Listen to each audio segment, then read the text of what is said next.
Okay, let's go back to the messages. As I said, we live the time of the tribulation of St. John that anticipates the second coming of Jesus.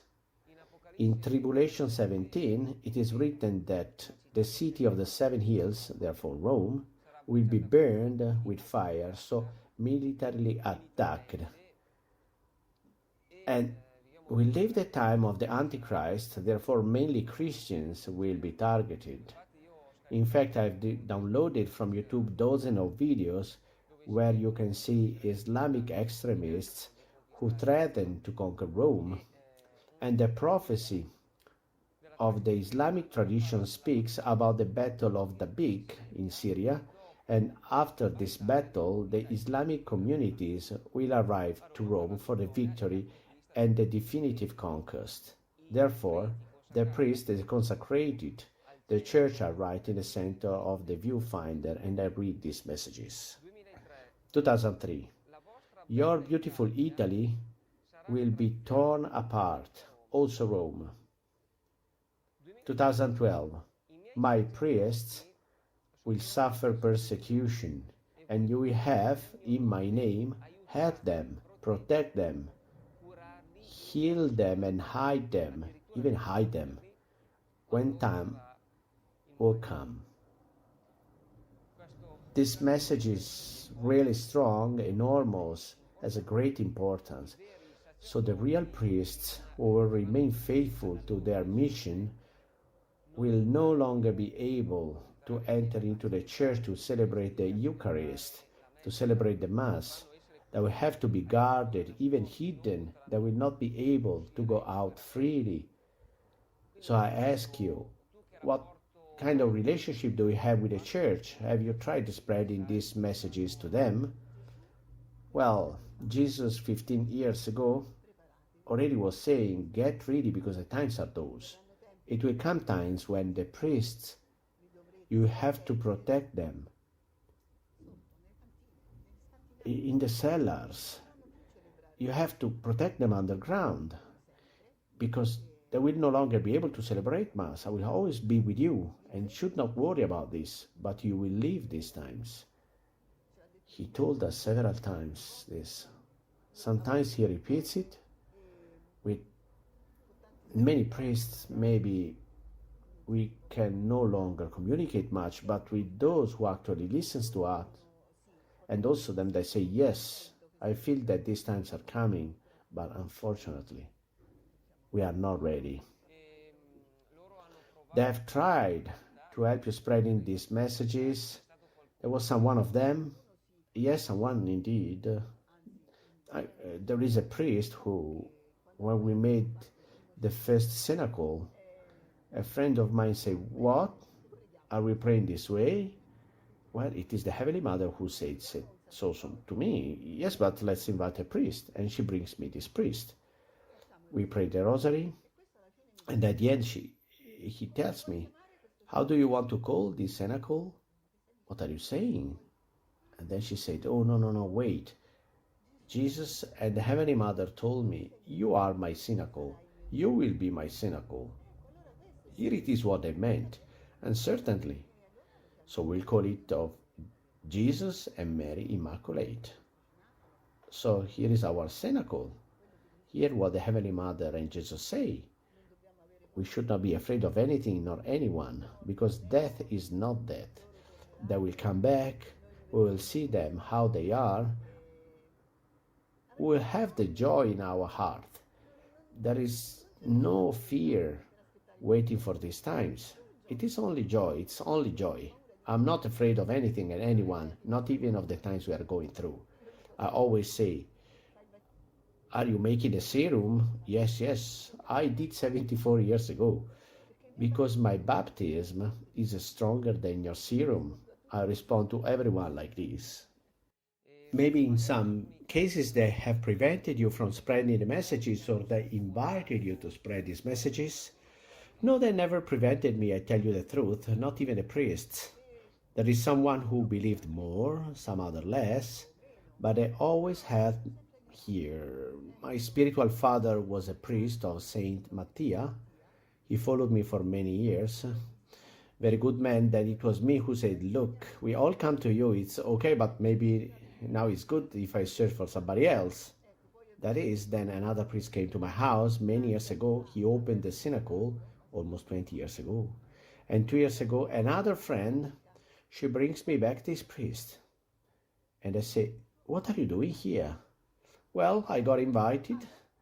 Yes, but we had not seen each other anymore. Well, maybe because we are at the end of times. And this priest who opened the synagogue, it's almost 2 years that he practically keep returning. And then afterwards, there was a priest, a very dear friend of mine, who is no longer in Rome. And this priest said to me, look, I believe you, because I know you and I believe you. But I want to take you to Father Amorth. To Father Amorth? Look, I tried many times to go to Father Amorth, and they always close the doors to me. What the doors? I'm his closest assistant. Okay, you want to bring me to? Okay, let's go.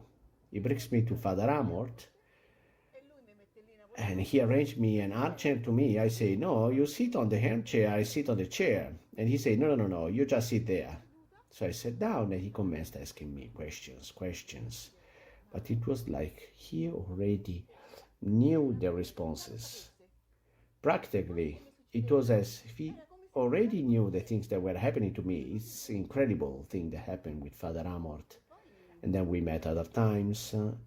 And then when he died, we were all present because it was as he was alive and he was there with us. Father Amorth is Father Amorth. And that was really one of the most beautiful encounters I had since I began receiving the messages. Many other priests believed me. They still believe me. They follow my messages. They call me. But Father Amorth is Father Amorth. He's a priest. He was a true priest, a true believer. And he loved people like me. He was understanding. He made me talk. He made me tell things.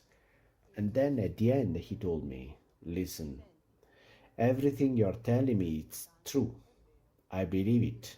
And for this reason, put all your messages on internet. But Father Amorth, yes, put them on internet, because people must know. Since we are approaching the tribulation, people must know.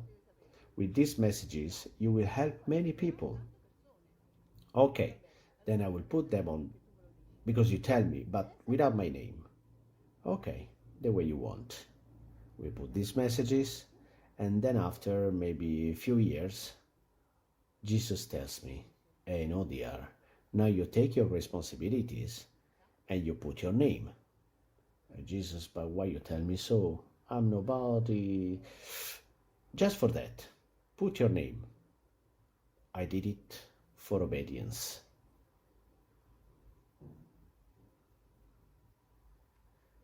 After Father Amorth, I can say I met 2 other priests, very important for me. 2 Americans, Father Peter and Father Christopher. Father Peter came home, he stayed here praying the rosary with us, and then he told me, but can I put these messages on internet? And I said, certainly. Okay. Then he went off, and then instead he came back the next week with another priest. They came in and they were both laughing. So I said, what have you done? And Father Peter told me, look, I do not know how to put them on internet, but Father Christopher, yes. Therefore, from that day, they put messages on internet.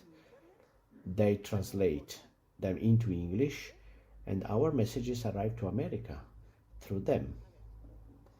But we know that quite often the high leaders of the church are opposed or show a lot of indifference towards these apparitions. Did you deal with bishops? Yes, also bishops. They came to my house, they believed. They ate with me, they prayed with me. But there are also bishops who are not into that. Italian bishops. Not that they are not believing me, just they didn't matter anything. Just Italian bishops? Yes, Italian bishops. Look, the foreign bishops, the foreign priests, they all believe me. I don't know why. In Italy, it's more difficult to believe in these things. In Italy, it's much more difficult. And the bishops, for heaven's sake, we don't talk about it. I knew more than one. They never gave me the joy to say, come on, speak about something that the Heavenly Mother points out. Never happened. However, I see that these apparitions are not highly well known. So it would not be the case to make an appeal to those bishops. I would say to give a little more attention, to put a little more effort, even just deepening, studying these messages, to help others, obviously. I would tell you more, I even have the possibility of speaking with the bishops, because my brother, being Episcopal vicar, is at their service. However, lately I was the one who did not want to know them, because I always have a bit of fear. I always think these people do not care at all, so what I'm going there for? Instead, many other people, bishops, who came from outside Italy, they all believed me.